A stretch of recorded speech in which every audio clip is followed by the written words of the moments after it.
The following includes discussions and depictions of graphic violence, suicide, mental, emotional, and physical abuse, thematic parental sexual abuse, and religious trauma. Viewer discretion is advised.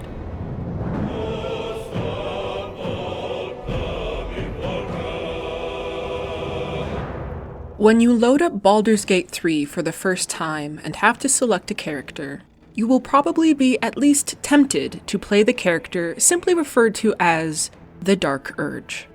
You should not, Larian Studios kindly tells you, play this for your first run. In many ways, it's more difficult than the already challenging base game. While fighting your way through regional conflicts, cult machinations, and big city politics, all in the pursuit of getting a daggum worm out of your head, the Dark Urge is assaulted by a myriad of upsetting and intrusive thoughts pushing you to be intensely, horribly bad. Baldur's Gate 3 is already a fairly grim, intense story, neck deep in basically every flavor of misery you can imagine. My friends and I spent a whole 9 hours dedicated to unpacking some of that trauma and pain. But when you play as the Dark Urge, things get a lot worse.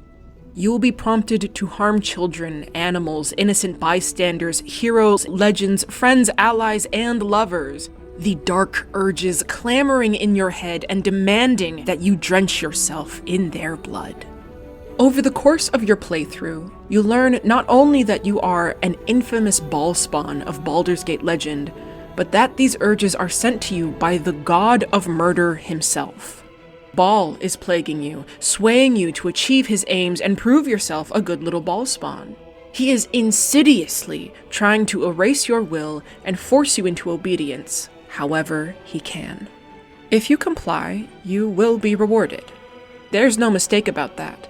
You are given several grand gifts for shedding the blood of people you meet, ranging from new gear to new powers. And if that isn't incentive enough, the game tells you repeatedly, loudly, and graphically that your character enjoys murder. Not merely enjoys it, is gratified, soothed by it. When you kill again, the urge in your head quiets, just for a moment. The more perverse the bloodshed, the better. The hive mind allows you to feel each kill as if it were your own. The pleasure is almost too much to bear. Only, your Dark Urge can also say that they don't want to murder everything in sight.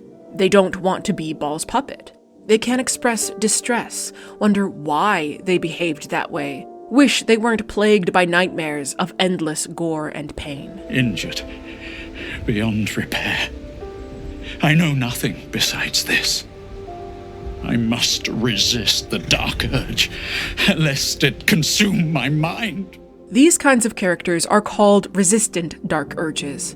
They are not de facto good people. You can be plenty evil and still resist Father Bhaal, but they sure don't want to be subject to the miserable compulsions in their heads. In a Resistant playthrough, you experience a fascinating, profound story of trying and perhaps even succeeding to overcome the divine horrors in your head. I am always hesitant to declare authorial intent without a direct confirmation from the creators themselves, particularly on a story with such an absurd amount of variation and player freedom, but wretched twink vampire knife to my throat, I would say that a good ending with the Resistant Durge is as close to canon as you're probably going to get. Larian are nice people, they want happy endings if possible, and no disrespect to our little tadpole adventurer Tav, but Bhaalspawn are just the protagonists of Baldur's Gate. It is a good, reasonable, and even expected thing to resist. But you don't have to. You can just as easily lean in, accept the murder and chaos and the rewards that follow, and do as your father says. You can embrace. An embracing Dark Urge playthrough is less common, I feel. Most people typically don't want to be evil on their first playthrough of a game or storyline, and it only takes a quick peek at the Durge-specific dialogue to go, yep, that's enough of that. No extra horror, please. I'm good for today. Which is totally valid and fair. The Embracing Durge storyline never gets better, never feels less like your mind is being perverted and consumed by the evil god infesting your brain. You only become more absurdly evil, and it's not just the carnage and bloodshed that wears on you. You are watching the decay of a person, the eroding of their identity, a tragedy played out in 3 acts. This journey is long, painful, and bleak. It is upsetting. It will not soon leave you.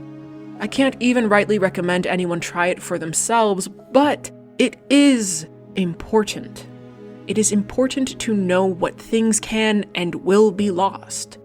It is important to know the full story of the Dark Urge. Before we hear the gory details, a preface. My Dark Urge was as accurate and earnest a recreation as I could muster of Larian's intended Dark Urge. Again, intentionality is always sticky when it comes to a story with such vast narrative options, especially when you're writing a character that has to maintain enough structural integrity to be a pre-existing person, and yet be vague enough for a player to replace with their own unique Dark Urge if they wish. But for the sake of this narrative, I compiled all of the in-game ephemera and dialogue that I could find about the Dark Urge and created a character profile from there. I changed nothing about the default Dark Urge, save for giving him a very fun tale. His name is Kier. He is a white dragonborn storm sorcerer.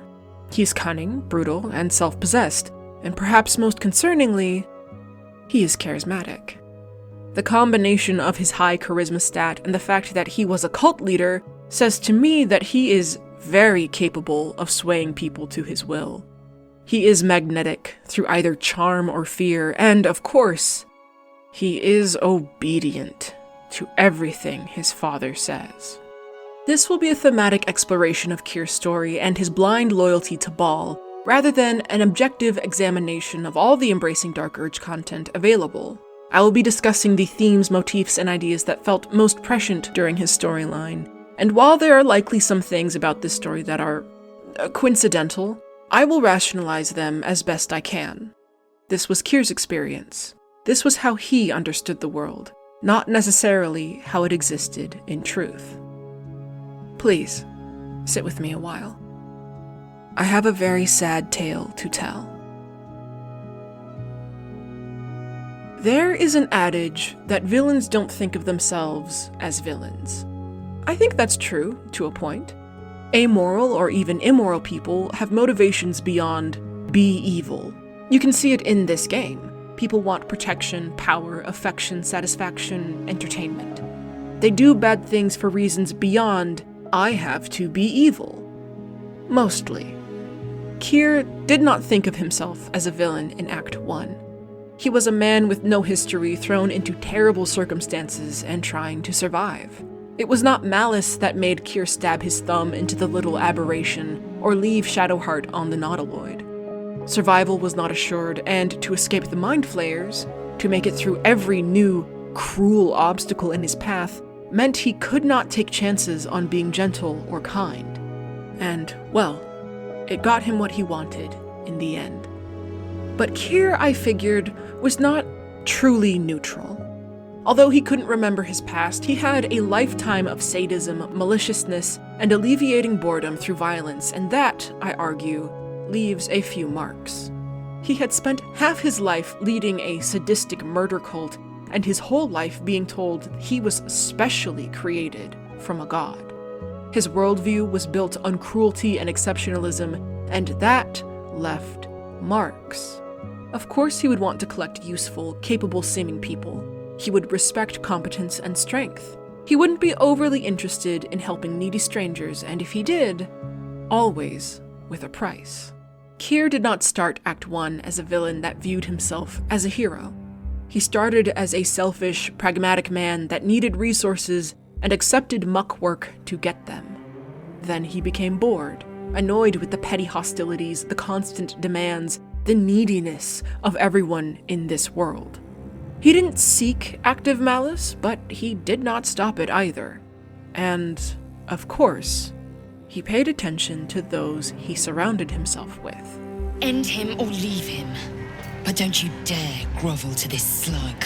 When it comes to the reactivity of Baldur's Gate 3, people always talk about how the player character shapes the companions. You can shepherd them along to a good ending or a bad one, sculpt them into compassionate heroes or vicious ne'er-do-wells. All I could see was the power on offer and the safety it promised. I was so blinded by it. Just as Cazador was. Now, I can hear it at last. See it at last. How all the lowly creatures of this plane are begging to serve. But I don't see much discussion about how the companions can affect you. Kier didn't like the look of the Blade of Frontiers, could tell that a do-gooder like Will would only cause problems when Kier cared about getting results over taking care of others. Will was sent on his way, never to be seen again. Karlach was collected because she was strong, aggressive, and had been the attack dog of an archdevil. Promising for someone like Kier. But she turned out to be disappointingly reticent towards the dirty work he expected her to do. Spent long enough in the hells to know a bad situation when I see one. Good luck, soldier. At the rate you're going, you're gonna need it. They quickly parted ways as Kier's true colors shone through, but the others? Astarion was unabashedly one of the most morally dubious of the group, finding joy in manipulation, bloodshed, and trickery. Although Kier could tell that Astarion was putting up a toothsome facade, the lust for blood and violence was real. They quickly became friends, thriving on each other's worst impulses. Rather thrilling. I get to watch the bloodshed firsthand. I felt very unfashionable missing out last time. Lae'zel was a ruthless warrior, shaped by her brutal society and raised to believe in her own racial superiority. She had no interest in empathy, compassion, or mercy. She advocated for terrorizing innocents if it furthered her goals. She counseled Kier to ignore weaklings. She praised his hunger for blood. Although she questioned his indiscriminate nature, You may be powerful, but you are not insightful. Kier could indulge in some of his urges and not worry about the cost. Shadowheart was cold, driven, and xenophobic. She was quick to criticize others, preached paranoia, and told Kier to cut any deadweight. You don't need a scourge or a rack to break people. Fear and self-doubt are sufficient. When actual pain comes, the victim's already done the heavy lifting for their torturer. Stay on task, have no loyalty to those beyond your cause, keep as many secrets as you can. Kier showed no warmth around her, and was praised as wise. And finally, there was Gale, the odd man of the group, our Mr. Dekarios. Gentle, noble, kind, the first and often only one to speak against Kier's worst crimes. And yet he was also ambitious, myopic, selfish. He would preach against me and my slaughter, but would never try to stop me or leave. This is the worst moment. When the screams of the dying have faded, and the conquering hordes howl and yelp as they come to their vile climax. Massacre. A spectacle of slaughter. And I participated. He expressed passive-aggressive disapproval, and yet stayed with me to the end because I suited his purposes. I played to his vanity, yes, his desperation, generously and compassionately offering a shoulder for him to lean on. It was for pragmatism, of course. I was investing in a future where Mystra's former chosen stood at my back and owed me a great debt. But after the first slaughter, the second, the third, you'd think he would turn away. You'd think he would cool towards me, recognize my bloodlust for what it was, and yet rarely did he mechanically disapprove of what I did. We remained friends until the moment I shed his blood. Gale never endorsed my crimes, but he taught me that I could get away with plenty if I gave would-be dissenters enough motive to remain quiet. As for my later companions, Kier collected Jaheira for the sake of curiosity and convenience, not bothering to invest in the High Harper because he knew that eventually he would throw her away. Still, Jaheira saw what I was, and yet decided that she could fix me. Regardless of every despicable thing that I had done, she kept deciding she could fix me. You are twice tainted, yes. But whatever you have done, you might yet serve the good. Keir didn't care much what she said by that point, but again she reaffirmed that he could do whatever he wanted, so long as he strung along those that would try to stop him. As for Minthara, she delighted in all that Keir did. She respected his strength, his brutality, his efficiency. A drow from the highest halls of Menzoberranzan knew death from the moment she was a babe. She, without curses, urges, or a divine, wicked lineage, understood me completely. Exposed to the limitless horror of your dreadful imagination, Minthara's mind buckles, snaps, and then burns hot. She absorbs every detail, whether memory or dream, and drinks deep of them. The only thing she doubted was how far I would go, if I would lose myself to the madness. She was wise to check. Tragically, Keir had become a very good liar. But even then, I don't think the truth would have bothered her too much. Wherever brutal, cruel, malicious people go, they are sure to attract others. I don't blame my companions for the choices Keir made. At the end of the day, his murders were all his own, and considering the level of charisma and bullish entitlement he came to use on the world, there was a very limited window in which they could have swayed his path. But they certainly made it easier for Keir to reap the world. They looked the other way, or egged him on, or thought they could ride his comet to wherever they wanted, not realizing what kind of monster they were helping to create.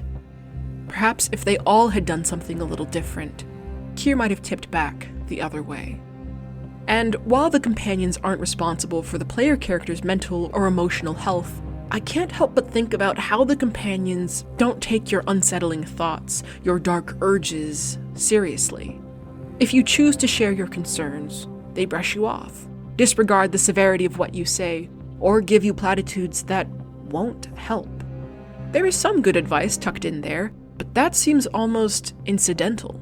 The dark urge can very explicitly be crying out, begging for help, and it's not until the first body drops that the companions take you seriously.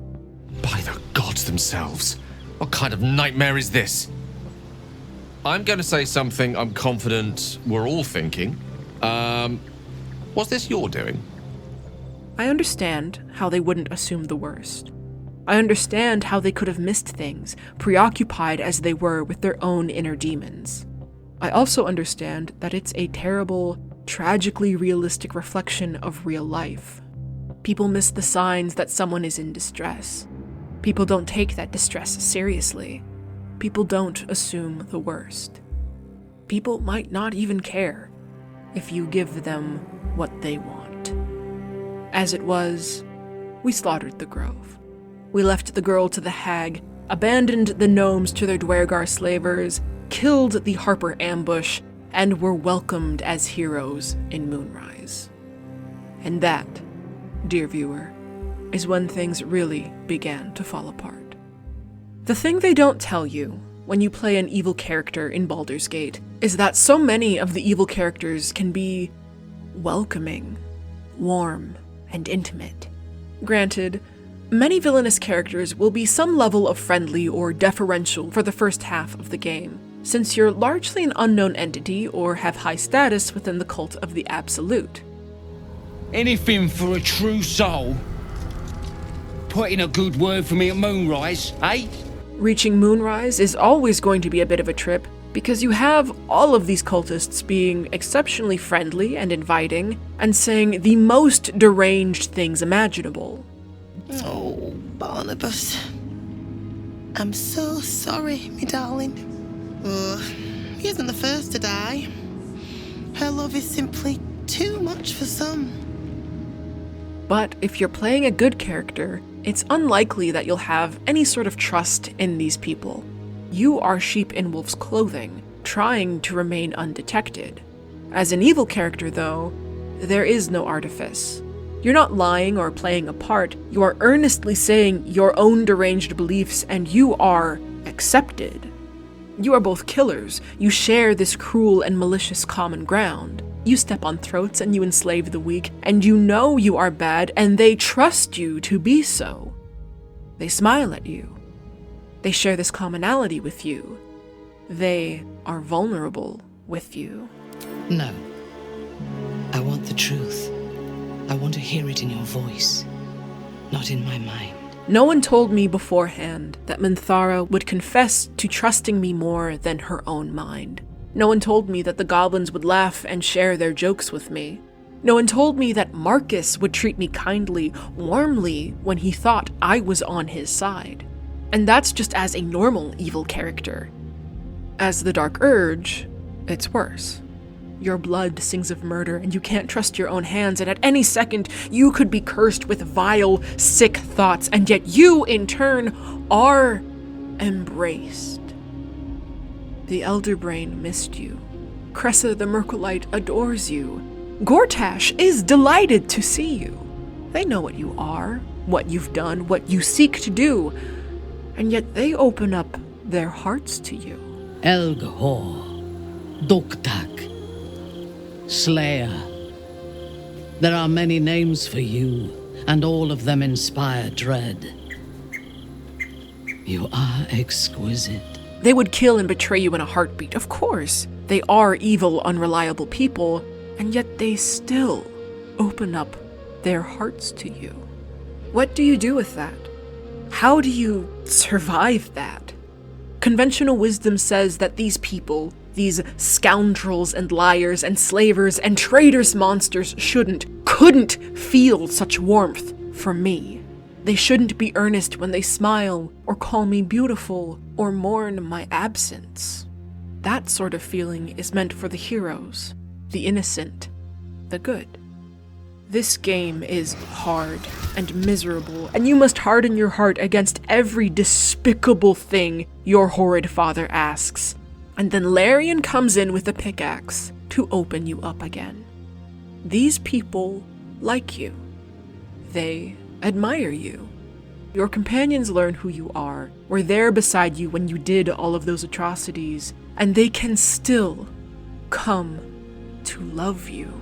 You are my today, and should fate will it, my tomorrow. And you're going to kill them all.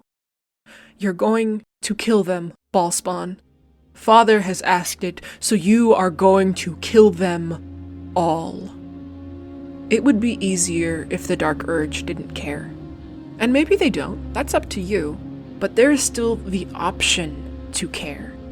Being evil doesn't preclude you from having a high affinity with your companions, doesn't stop your Durge's greetings from being kinder, warmer, and more intimate. Already feeling better. Being evil doesn't prevent you from being able to court someone and fall in love. It doesn't stop you from liking people and making jokes and petting your dog and wearing silly clothes or carrying around a ring for half the game that does nothing because you are charmed by the kid you swindled it from. Being an evil person doesn't stop you from being a person. And I knew that. And I thought I was ready for it. But there's just something about staring deep into your lover's eyes as they say they want you, they trust you, they love you, and you think to yourself, I'm going to slaughter you, and I can't decide if I will display my love by killing you first or killing you last.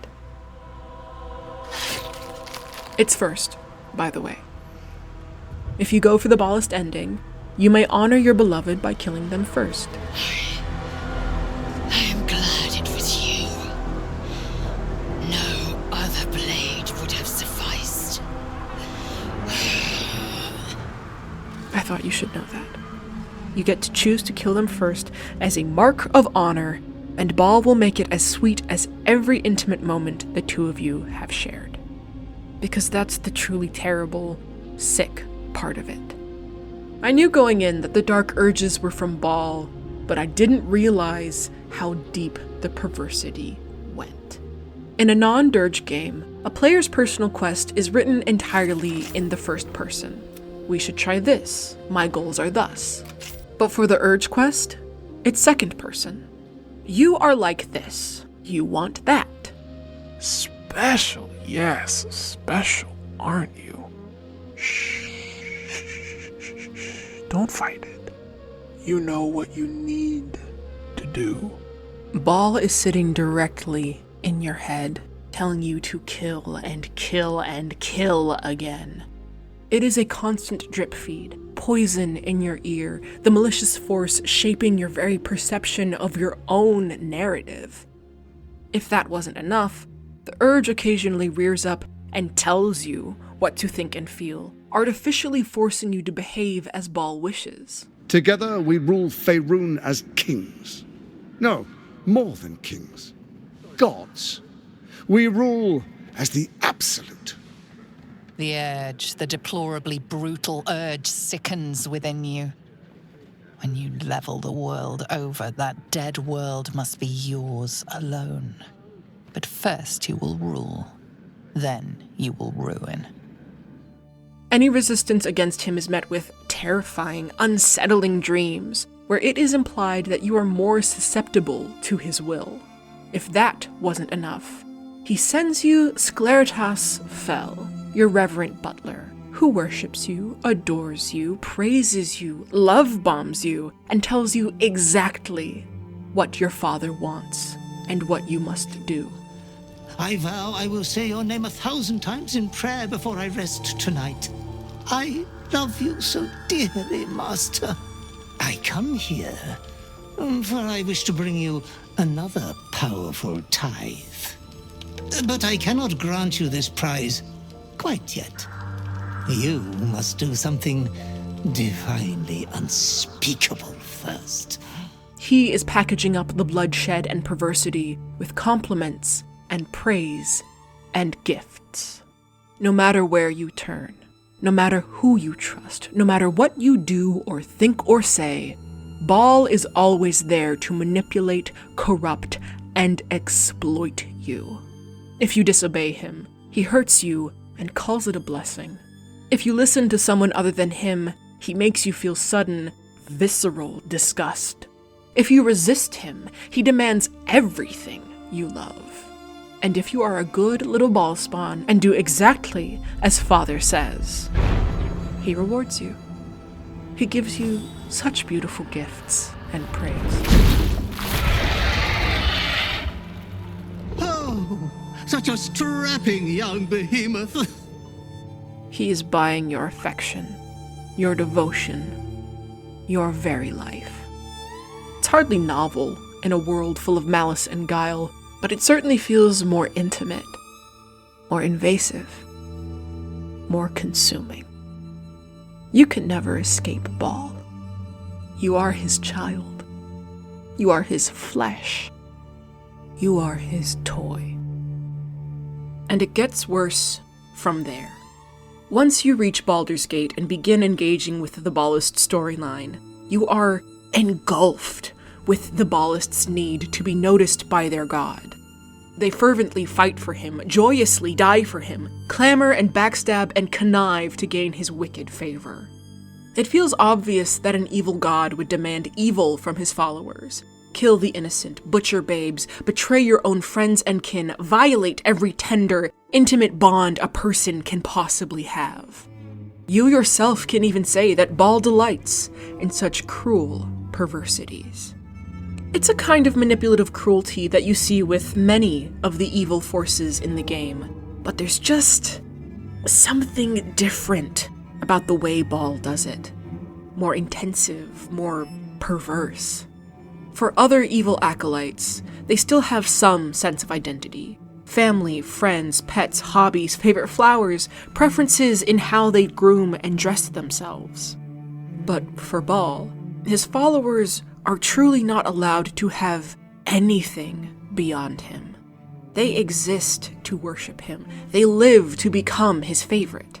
There's this cruel sense of competition between Bhaalists, a sharp intolerance where they seem bare moments away from slitting each other's throats. There's no sense of loyalty, no community, no intimacy between them. And if they do display some level of fondness or support, it's still filtered through an adoration of Bhaal. And if a Bhaalist makes the terrible mistake of trying to form an attachment outside of their god. Well, if you're lucky, he asks that you kill that attachment. If not, you lose everything that you are.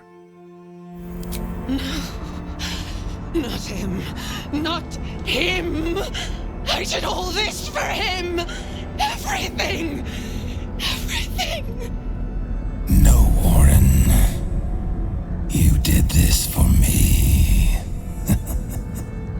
You hesitate. If you will not fight for my blessing, I will make you something crueler. Bhaal systematically destroys any sense of connection or identity his worshippers have until they are nothing but perverted, mangled husks killing for his pleasure. What does it matter if they quite literally eat each other alive? As Saravak Anchev, your notorious slaughterkin, says, you will either triumph in Bhaal's name, or you die in his service. Both pleases your father equally well. And when Bhaalists do kill in his name, he blesses them to feel ecstasy. He, quite bluntly, makes them orgasm. It is a detail that seems laughably, needlessly edgy at first, the murder cult deriving sexual pleasure from murder. But when you reflect on the reality of it, it's both terrifying and sad. It is malicious positive reinforcement of the most intense kind, unbidden, unwilling, forced upon his followers because he will weaponize their bodies to his own purpose.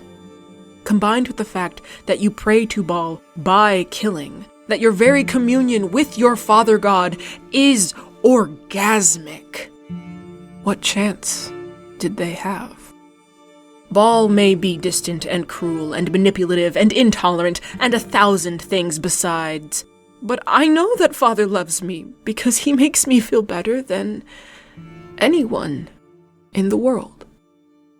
Disobedience is sharp, severe, disorienting, scary, but obedience is unbelievably pleasurable.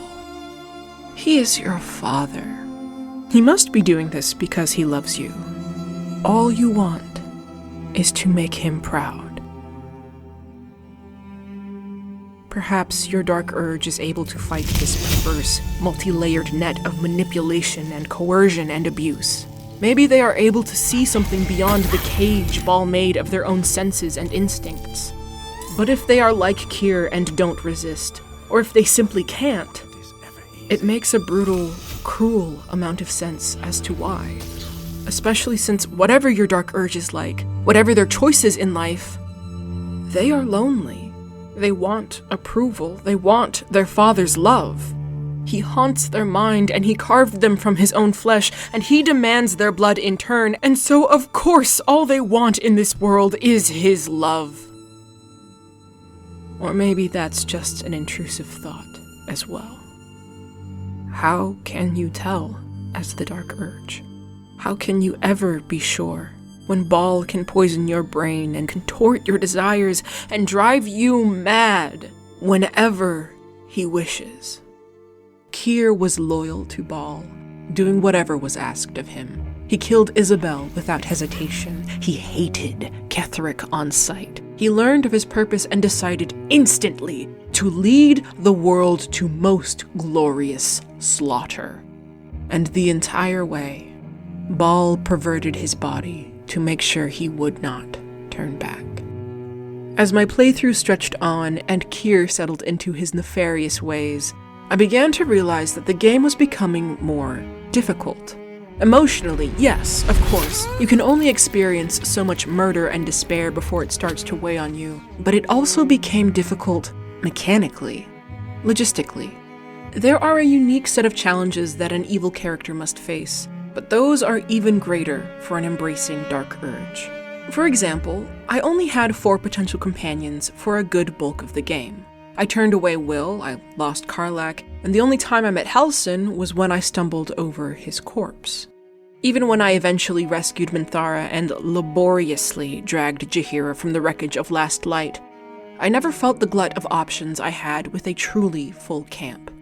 I had to be smarter about party combinations, the kinds of consumables each person carried, and, although I'm no number-crunching stats whiz, I had to be far more deliberate in how I spec'd out my characters. Whereas before I could haphazardly slap together feats and subclasses, I now needed to make sure that I got the most out of everyone because I had no alternates to choose from.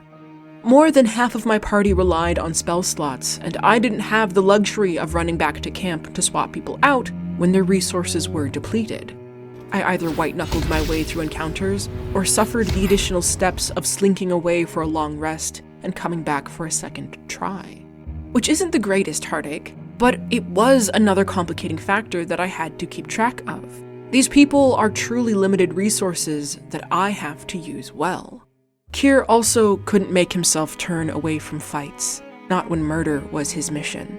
He threw himself into bloodshed after bloodshed, and while my good playthrough was hardly bloodless, I avoided unnecessary conflict and tried to fight for only good, worthwhile causes. I saved a child, I freed slaves, I aided an Aasimar. They, in turn, aided and rewarded me. With Kier, the hard, difficult combat itself was Bhaal's reward. There you go, Kier. You've spent an hour suffering. You've landed yourself into stupid situations, and you are surrounded by corpses that cost less than the resources it took to kill them. The carnage is your special treat. Not to mention, there is a real physical and monetary cost to slaughtering everyone I met. By the middle of Act 2, my resources had dwindled. Last Light fell, so I can't trade there. Moonrise turned against me, so I can't restock there either. I clawed through the game on the limited resources I had, having to play smarter, sharper, planning not just for the conflict ahead, but the one after that and the one after that. I quickly became accustomed to the problem of either throwing myself into encounters with limited spell slots and partial health, or taking a long rest and losing all of the buffs I had slathered onto my party. I only have so many consumables left. I can't get more spell scrolls. I can't craft any more potions. I'm 2/3 of the way through the act, and I still have to storm through Moonrise and take on Ketheric. That is a long way to go. Especially since, when you play as an evil character, you tend to kill everyone that would have offered reinforcement. I didn't have the Harpers at Moonrise to back me up, because I had already killed them, and then killed them again. There was no Dame Aelin to help me defeat Ketheric, because her body had already paved the way to Shadowheart's rise. And, of course, the final battle of the act had complications I could never expect. Say farewell, Isabel. I'm grateful to you for bringing me home. I was a fool to resist. I killed Isabel as my father so kindly asked, and now she is here, at her own father's side, supporting him, bolstering him, doing exactly as he wishes. It should be no surprise that this issue carried into later parts of the game. Sure, once I entered the city, my supply issues were fixed, but I still lacked allies. I was blocked off from quests and information and rare treasures because I had either killed, betrayed, or broken the people that might direct me towards them. Kier never learned about Ansur, never learned the truth of the hag, never got the flawed Helldusk armor, never unearthed the many, many secrets of the city. And when I reached the end of the game and I challenged the Netherbrain, I had practically no one at my side. I had no Hellriders to aid me. No Ramazith's tower, no Daemon, no Flaming Fist, no Iron Hands, no Gondians, no Mizora, no Fetchers, no Guild, no Gur. It was me. A few allies that survived my slaughter, and my 6 wretched companions. Sorry. 5. 5 wretched companions. I lost Jaheira because I would not save Minsk. Kill the Absolute. And should you die in the attempt, it would be a better end than you deserve. Little surprise about that, though. We both knew this partnership wasn't long for this world. When you play as an embracing dirge, your life gets harder. Your obedience is rewarded and praised, and Bhaal makes you feel so terribly, miserably, perversely good. And yet you are dragging yourself across the shattered bones and lost opportunities of all those you have killed. You are already experiencing something horrible and tragic and gut-wrenching and ruthlessly thorough in its misery, and now you've made the game harder because you chose reckless violence over cooperation, community, and kindness. And so it makes sense, when I tell people all of this, that they ask, was it worth it? Was it worth embracing, being an edgy, evil little dragonborn, getting the fun, nasty tools that Father Bhaal has promised you? The Deathstalker Mantle, the Slayer form, a 9th level spell in the form of Power Word Kill. Were they worth it? And I understand the question, but I also feel like it starts in the wrong place. Worth it. What do you mean, worth it? Is killing all of the characters you've grown to love worth the new story content? Is massacring the Grove worth the XP and the potential romance scene with Minthara? Is killing Isabel and gaining the Slayer form worth watching the last light fall? Is the power fantasy of being the chosen of a dark god worth all of the soul-numbing murder? Is betraying your friends and slaughtering the whole world worth maybe, at some terrible future date, maybe making your father proud? Is trying to make your father love you worth all of the pain and torment he puts you through? And the answer is, I don't know.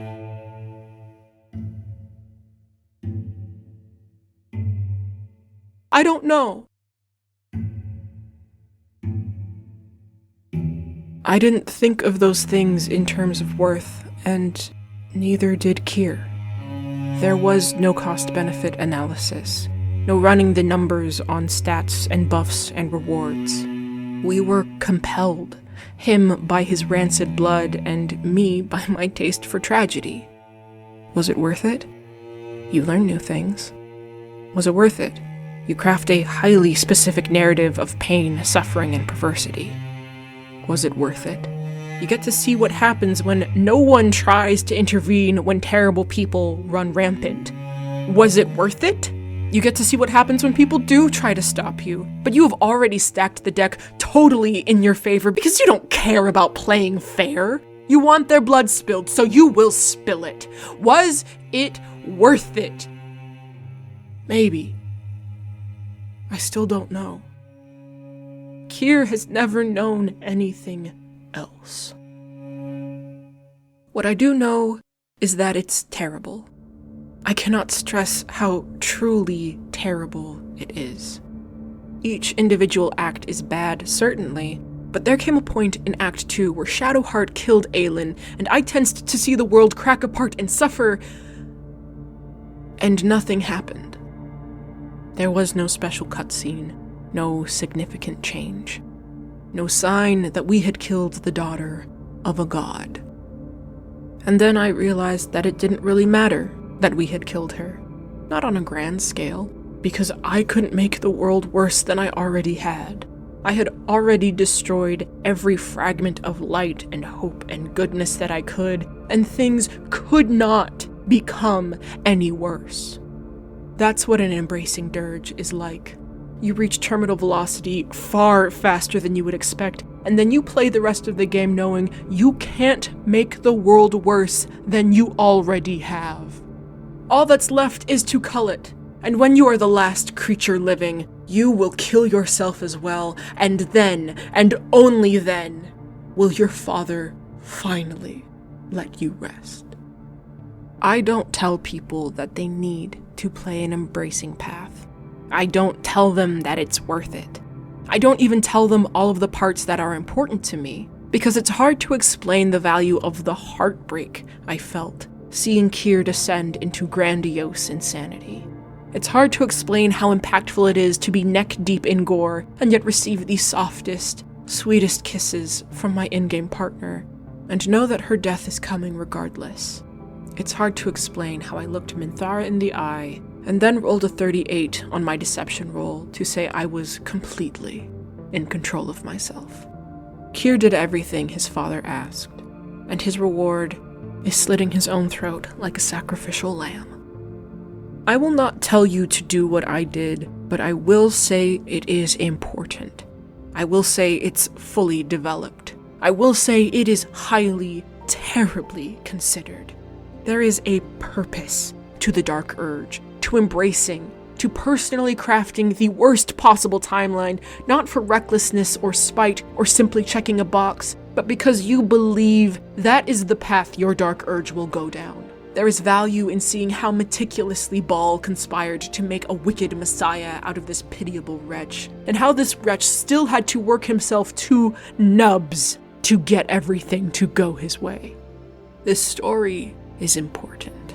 This character is important. I hope you can see that. I hope this all makes sense. I love Kier, and my heart weeps for him every day, because he was shaped and corrupted and twisted, and he never had much of a chance. But he had some.